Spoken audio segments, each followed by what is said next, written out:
ketika Kepolisian Republik Indonesia tidak berhasil membuktikan konsistensi antara perkataan dengan perbuatan, apalagi nih jika perkataan tadi keluar dari mulut siapa? Kapolri, orang number one ya. Dalam hal ini adalah Jenderal Polisi Listio Sigit Prabowo, pimpinan tertingginya. Maka nggak salah kalau kemudian publik mengaitkannya dengan inkonsistensi Presiden Jokowi sebagai atasan langsung Pak Kapolri.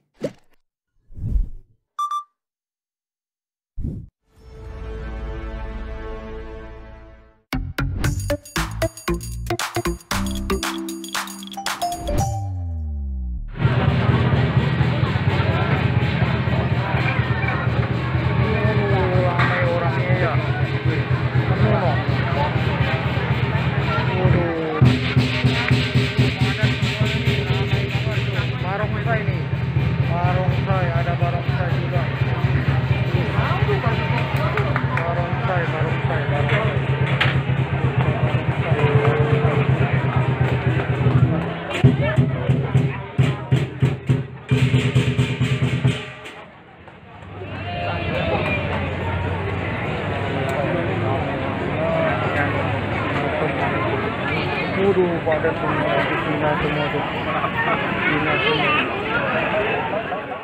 Hai guys, ketemu lagi kita ya malam ini nongkrong di Highlight. Ya, ini edisi Selasa 16 Februari 2021.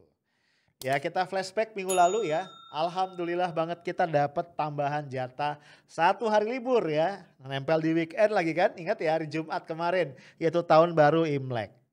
Nah, ini di beberapa WhatsApp grup ya, mungkin lo juga dapat ya. Itu beredar video yang mengabadikan kerumunan orang yang sedang menyaksikan atraksi barongsai.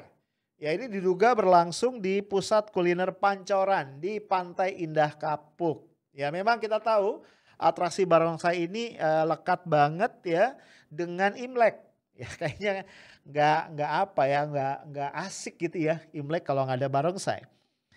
Nah guys, menariknya ini ternyata netizen ini rame-rame menyoroti kejadian yang ada di video itu. Salah satu di antara yang banyak itu adalah Agus Widodo, akunnya adalah @arwidodo. Ya, dia posting video tadi ya, terus dia juga membandingkan antara kerumunan Imlek tadi ya, yang terkesan ya dibiarkan dengan kerumunan yang terkait acara Maulid yang dilarang ya, bahkan dipolisikan, diproses dan seterusnya. Nah, tampaknya nih acara yang dimaksud ya, Maulid yang dimaksud oleh Agus ini adalah kerumunan di Petamburan dan Megamendung yang berujung penangkapan dan pemenjaraan Habib Rizik Syihab. Masih ingat ya kasusnya? Karenanya kemudian Agus mempertanyakan apakah terkait dengan kerumunan Imlek di PIK itu akan diusut dan akan ada yang ditangkap atau enggak gitu ya. Nah, guys, sebenarnya Satpol PP itu sudah menyegel satu panggung di PIK yang dianggap memicu keramaian tersebut. Tapi dasar warganet ya tetap aja rame-rame memberikan tanggapan ya, dan mayoritas nadanya itu sinis. Lu bayangin ya, misalnya ada warganet yang bilang corona tidak berani masuk ke PIK.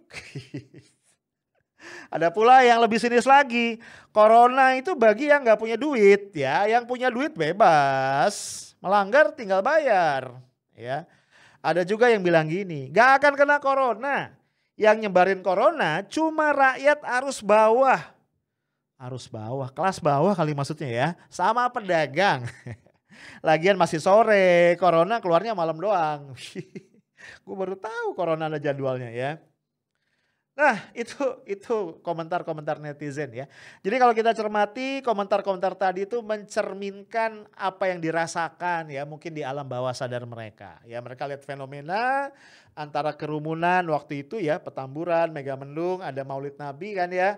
Kemudian dikriminalkan sedemikian rupa, yang ini Imlek di Pantai Indah Kapuk kayaknya ya cuman disegel panggungnya doang gitu ya. Kayaknya kayak gitu ya dibandingin oleh mereka.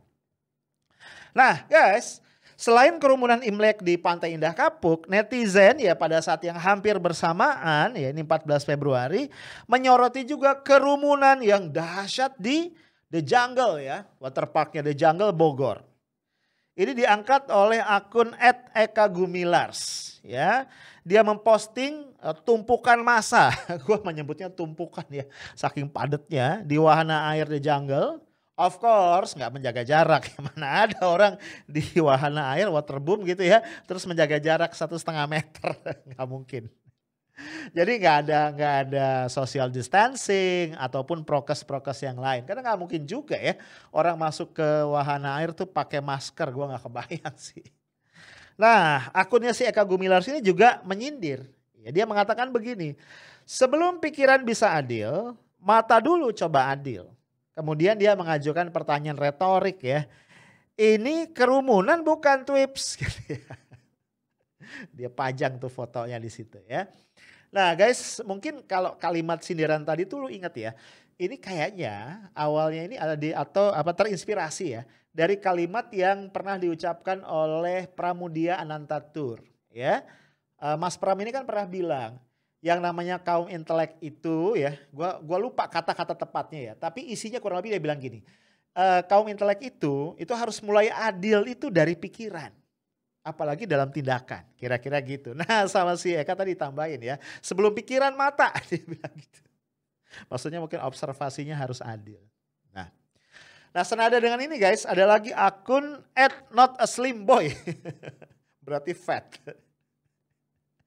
Ini merepost foto dari Berita Satu ya, ini foto berbeda tapi dari kerumunan yang sama di tempat yang sama. Oke, di Berita Satu itu dikatakan bahwa The Jungle Bogor mendapatkan sanksi ditutup dan membayar denda. Nah, si akun Not a Slim Boy ini komentar ya, kalau masalah bayar denda, HRS juga bayar. Jadi kayaknya dia nggak lupa tuh ya, bahwa kerumunan yang di Petamburan itu oleh Pemprov DKI, oleh Satpol PP sudah dijatuhi denda maksimum yang ada di Pergub ya, yaitu 50 juta. Ya, itu dibayar tunai waktu itu. Nah, postingan Not a Slim Boy ini kemudian mendapatkan banyak banget tanggapan ya. Misalnya dari @pulosariputra1 yang mempertanyakan, mengapa The Jungle hanya ditutup dan kena denda? Karena menurut dia nih kasusnya basically mirip dengan kasusnya HRS, yaitu memicu kerumunan tapi hukumannya beda. Dikomentarin lagi sama @edo Muhammad ya. Ini dugaan ya, dia menduga begini, upaya pemidanaan kasus kerumunan HRS itu tuh cuma alibi ya. Mungkin maksudnya dalih kali ya, dalih. Karena memang ya niatnya ini menurut si Edo ini ya, ini memenjarakan HRS. Ya kalau kita flashback ya, saat-saat awal ya kasus HRS itu mengemuka, memang dugaan-dugaan seperti ini banyak ya. Apalagi kalau kita ingat kemudian setelah HRS ditangkap ya, dengan awalnya kan tuduhannya memicu kerumunan. Itu kemudian berlerot tuh ya, berlerot itu apa ya, berturut-turut lah gitu ya. Itu muncul banyak tuduhan-tuduhan baru ya. Tiba-tiba aja misalnya SP3 ya, tuduhan kasus chat mesumnya HRS ya, itu dibatalkan SP3-nya, kasusnya bergulir lagi ya. Ada banyak lagi kasus-kasus yang lain ya kan. Ya gue juga lupa ya, karena totalnya menurut tim pengacaranya itu kurang lebih ada 21 kasus. Gila, ditumpukin semua. Jadi dugaannya @edo Muhammad ini ada dasarnya lah, kurang lebih begitu ya. Nah guys, kerumunan ya tadi yang di The Jungle itu diberitakan cukup ramai ternyata di berbagai media ya. Nah terkait dengan ini Pak Bima Arya, Wali Kota Bogor bertindak ya setelah menerima laporan ya, ada video tadi yang menggambarkan kerumunan itu rupanya di kolam ombak ya. Salah satu wahana lokasi wisata The Jungle Waterpark Bogor ya, Bogor Nirwana Resort BNR ya. Mungkin lu yang orang Bogor ya tahu banget ya. Nah menurut dia dampak dari ini The Jungle Waterpark ditutup dan disegel selama 2-3 hari. Gue pikir 2-3 tahun ya, ternyata cuma 2-3 hari mulai Senin kemarin. Ya berarti mungkin besok atau lusa udah buka lagi ya. Nah sorry ya gue ketawa karena kok basa-basi banget ya, 2-3 hari. Nah Pak Bima Arya juga mengatakan begini, The Jungle juga didenda maksimal untuk korporasi 10 miliar, salah ya, 10 juta. 10 juta. 10 juta sih buat corporate gitu ya. Ih ya ampun ya. Itu beli keripik. Ya 10 juta karena membiarkan adanya kerumunan pengunjung di kolam ombak. Nah ini ada penjelasan dari manajemen The Jungle Water Park. Jadi pengunjung wisata kolam renang tersebut sebenarnya ya ketika hari 14 Februari itu tuh hanya 1.166 orang dari kapasitas total 8.000. Jadi cuma 14,575% ya. Jadi ini masih di bawah kapasitas yang diperbolehkan ya. Kalau gua nggak salah nih di dalam PPKM sekarang ya pemberlakuan pembatasan kegiatan masyarakat itu untuk pusat-pusat keramaian itu dibatasi 25% kan ya kapasitas operasinya. Jadi ini masih di bawah. Cuman persoalannya guys itu tentu bukan pada jumlah pengunjung ya. Oke jumlah pengunjungnya itu cuma 14%-an tapi at the same time itu kerumunannya tumpek-plek di kolam ombak. Kacau kan ya. Nah jadi kayaknya waktu itu karena ini menduga nih atau menilai pengunjungnya nggak rame nih ya. Lu tahu ya kalau kita mengoperasikan kolam ombak itu kan listriknya, energinya segala macam itu cukup mahal. Jadi kayaknya akhirnya dikumpulin jadi satu dinyalain sekaligus. Nah, jadilah tumplek-blek tadi. Guys flashback ke belakang ya. Sebelumnya publik juga menyoroti kasus keramaian di Waterboom Cikarang. 10 Januari yang lalu di awal tahun ya. Nah ini waktu itu diduga akibat apa? Ada diskon gede-gedean dari tiket masuk. Sebelumnya itu 95.000 didiskon jadi 10.000. Bayangin ya. Ini berarti apa nih? Benar-benar memprovokasi. Jadi kalau HRS dituduh memprovok ya, memicu kerumunan, menghasut. Ini menurut gua jelas-jelas menghasut. Ya lu bayangin ya tiket 95.000 tiba-tiba jadi 1/9 atau 1/10-nya. Ya orang berbondong-bondong lah. Hari libur lagi kan. Akibatnya guys waktu itu kita ingat Waterboom Cikarang ini disegel polisi. Kemudian 2 bosnya, GM Waterboom Cikarang yaitu Ike Patricia dan marketing manajernya ya Dewi Nawangsari ditetapkan sebagai tersangka. Namun footnote sebesar tidak ditahan. Ya, gue belum tahu nih ya kelanjutan kasusnya seperti apa. Ya lagi-lagi beda banget ya. HRS itu ditersangkakan langsung ditahan. Ini ditersangkakan tapi tidak ditahan. Nah ada lagi fakta menarik nih guys. Ya, setelah membubarkan kerumunan warga yang ada di Waterboom tadi dan kemudian menyegel Waterboom Cikarang. Ya, Kompol Soekardi ini Kapolsek Cikarang justru dimutasi ya. Dimutasi itu bahasa halus diberhentikan dari satu jabatan kemudian dipindahin ke jabatan lain yang biasanya tidak prestisius ya. Dimutasikan ke Polda Metro. Menurut Kapolres Metro Bekasi, Kombes Polisi Hendra Gunawan ya ini atasan langsungnya. Pencopotan tersebut terjadi sebagai konsekuensi dari adanya kerumunan massa di Waterboom Lipo Cikarang. Nah, again ini komparasi ya, publik tentu nggak lupa. HRS nih yang dituduh menyebabkan kerumunan di Petamburan dan Megamendung ditersangkakan dengan tuduhan berlapis termasuk penghasutan untuk melawan petugas. Bukan cuma itu aja guys, bahkan ada 2 pejabat tinggi di kepolisian nih. Kapolda Metro Jaya Irjen Nana Sujana waktu itu dan juga Kapolda Jabar Irjen Rudi Sufahnadi. 2 Kapolres ya. Kapolres Metro Jakpus Kombes Heru Novianto dan Kapolres Bogor AKBP Roland Ronaldi itu dicopot karena dinilai tidak mencegah atau menindak kerumunan ini. Ya gue yakin pasti polisi punya lah ya penjelasan-penjelasannya. Tapi yang jelas publik awam itu akan bingung. Gue yakin bingung kalau di-compare ya. Kenapa? Karena dalam kasus HRS ya itu tadi 2 Kapolda, 2 Kapolres diberhentikan karena dinilai tidak berbuat sesuatu. Ya untuk mencegah, untuk menindak. Sedangkan dalam kasus Waterboom Lipo Cikarang itu pejabat kepolisian diberhentikan justru setelah berbuat sesuatu. Gua aja bingung ya, walau alam deh. Ya. Nah guys, Perbandingan yang tidak seimbang ya di antara berbagai kasus di atas ini mengingatkan kita terhadap janji dari Jenderal Polisi Listio Sigit Prabowo dalam acara Fit and Proper Test calon Kapolri di Komisi 3 DPR RI. Ya waktu itu beliau belum Jenderal Polisi kan karena belum dilantik. Dan harapan tentang Polri ke depan.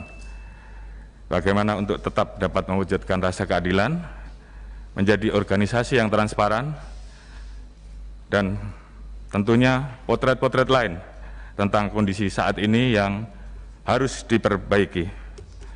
Sebagai contoh, ke depan tidak boleh lagi ada hukum hanya tajam ke bawah tapi tumpul ke atas.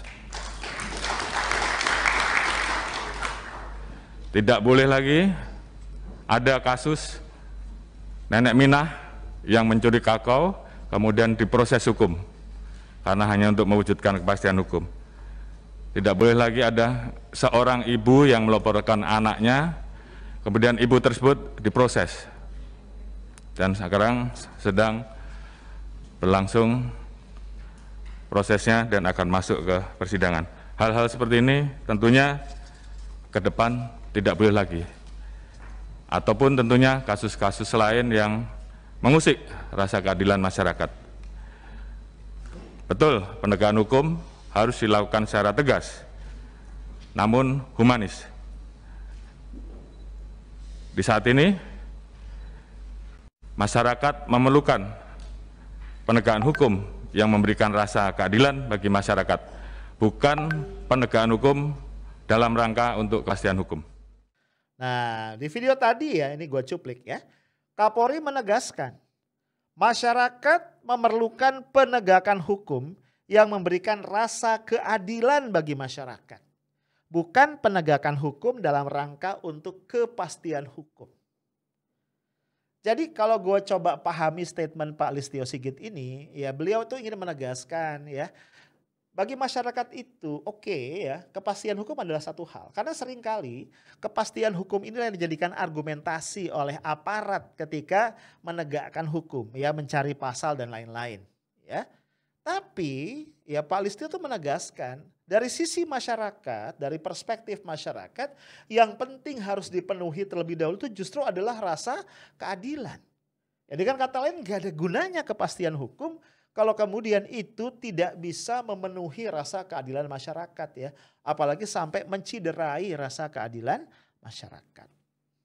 Nah sampai di sini timbul pertanyaan nih ya.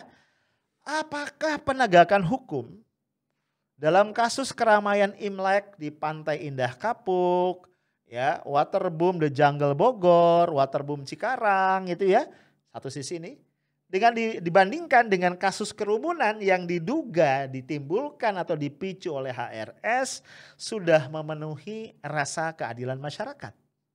Nah itu pertanyaannya ya. Ya pertanyaannya cuma lahir tadi turunan dari statementnya Pak Listio Sigit sendiri. Nah menurut gua nih yang harus jawab bukan gua ya. Yang harus jawab adalah Jenderal Polisi Listio Sigit Prabowo sebagai Kapolri. Nah gua nih sebagai rakyat jelata, sebagai jurnalis cuma ingin mengingatkan satu hal. Bahwa yang namanya kepolisian ini adalah salah satu etalase terdepan dari pemerintahan Presiden Jokowi. Kenapa? Karena institusi ini langsung guys berhubungan dengan masyarakat luas ya. Lu bayangin dari mulai kita bikin SIM, kita bikin STNK gitu ya. Kita bikin SKCK, surat keterangan catatan kepolisian ya kan. Apapun kan sekarang butuh itu ya. Apapun itu ya kita melaporkan misalnya gini gue kehilangan dompet baru-baru ini gue kehilangan dompet ya. Itu segala macam kartu ruwet banget. Gue gak bisa ngurus ke bank sebelum ada surat kehilangan ya. Sampai kita punya kasus apa gitu kan itu urusan semua sama polisi ya. Jadi kayaknya polisi itu hadir hampir di seluruh aspek kehidupan kita. Jadi polisi kemudian gue katakan tadi menjadi etalase terdepan yang representing pemerintahan Presiden Jokowi dalam benak kolektif masyarakat. Ya. Nah disitulah kemudian ya publik itu akan merasakan, ya ingat ya publik itu bukan menilai secara rasional ansih ya, tapi publik itu merasakan, makanya istilahnya kan rasa keadilan kan, ya publik itu akan merasakan seperti apa kinerja kepolisian, apakah mampu menjawab rasa keadilan masyarakat, dan dari apa yang dirasakan itulah kemudian publik akan mengambil kesimpulan. Nah guys, ketika Kepolisian Republik Indonesia tidak berhasil membuktikan konsistensi antara perkataan dengan perbuatan, apalagi nih jika perkataan tadi keluar dari mulut siapa? Kapolri, orang number one, ya. Dalam hal ini adalah Jenderal Polisi Listio Sigit Prabowo, pimpinan tertingginya. Maka nggak salah kalau kemudian publik mengaitkannya dengan inkonsistensi Presiden Jokowi sebagai atasan langsung Pak Kapolri. Ya ini logik aja kan, gitu kan. Ya orang kan mikir yang nunjuk Kapolri siapa? Kan gitu kan. Tanggung jawabnya kepada siapa? Yang ngasih direction siapa? Nah dalam konteks konsisten atau inkonsisten ini guys, jadi mau nggak mau akhirnya kita ingat lagi bahwa aliansi aktivis mahasiswa UGM ya itu beberapa waktu yang lalu memberikan award kepada Presiden Jokowi. Yang namanya award kan biasanya membanggakan ya, tapi sayangnya award yang satu ini sama sekali tidak. Karena awardnya adalah juara umum ketidakkonsistenan antara omongan dengan perbuatan. Emang gak kurang ajar nih anak UGM. Ini alumnusnya loh. Kakak kelasnya loh. Ya. Kalau gue jadi Pak Jokowi nih, gue sentil nih adik-adik gue. Tapi guys, ya teman-teman UGM nih, adik-adik kita di UGM ini pasti punya maksud ya. Ini cara mereka memberikan tanda kutip ya. Tanda kutip loh ya, tamparan sayang kepada kakak kelas mereka, mengingatkan. Dan gua rasa ya mereka sangat ingin Pak Jokowi sebagai alumnus UGM itu bisa menunjukkan kinerja yang baik. Nah guys, tentu saja ya kita tidak ingin bahwa Polri di bawah kepemimpinan Jenderal Polisi Listio Sigit itu justru akan menambah bukti, menambah justifikasi dari award yang tadi itu. Sebuah award yang sebenarnya sama sekali tidak layak untuk dibanggakan. Guys, itu aja dari gua. Stay tough, smart, and professional. Assalamualaikum warahmatullahi wabarakatuh.